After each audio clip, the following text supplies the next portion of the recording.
அமெரிக்காவின் டெக்சாஸ் மாநிலம் லரோடோவில் உள்ள நெடுஞ்சாலையில் அறுவர் பயணம் செய்த ஜெட் விமானம் ஒன்று விபத்துக்குள்ளாகி தீப்பிடித்து எரிந்ததில் ஒருவர் உயிரிழந்தார்.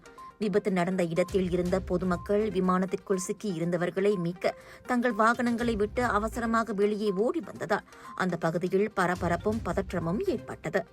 உள்ளூர் நேரப்படி செவ்வாய்க்கிழமை இரவு 10 மணியளவில் டெக்சாஸ் மெக்சிகோ எல்லைக்கு அருகில் உள்ள லூப் 20 நெடுஞ்சாலையில் இந்த விமானம் விபத்துக்குள்ளானதாக லரோடோ போலீஸ் துறையின் அதிகாரி தெரிவித்தார்.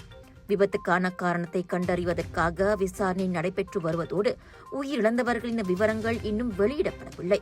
விபத்து நடந்தபோது உயிரிழந்தவர்கள் விமானத்திற்குள் இருந்தார்களா அல்லது சாலையில் இருந்தார்களா என்பது இதுவரை உறுதிப்படுத்தப்படவில்லை. விமானம் நெடுஞ்சாலையில் வேகமாக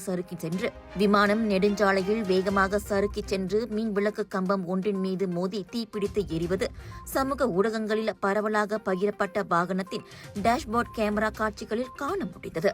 இதற்கிடையில் விமானத்திற்குள் சிக்கி இருந்தவர்களை மீட்க சிலர் பெரிய சுத்தியல்கள் மற்றும் மண் வெட்டிகளை பயன்படுத்தி விமானியின் அறையின் ஜன்னல்களை உடைக்க முயன்றதும் தெரிய வந்துள்ளது. வியாபாரிகளை உங்கள் விற்பனை உயர்த்த இந்த பொன்னான வாய்ப்பை தவறவிடாதீர்கள். ஃபெஸ்டிவல் புடாயா மலேசியா அஞ்சோரான் கமந்திரியான் பிளான்சோங்கா சனீட் அண்ட் புடாயா. மேல் விவரங்களுக்கு colours of India social media.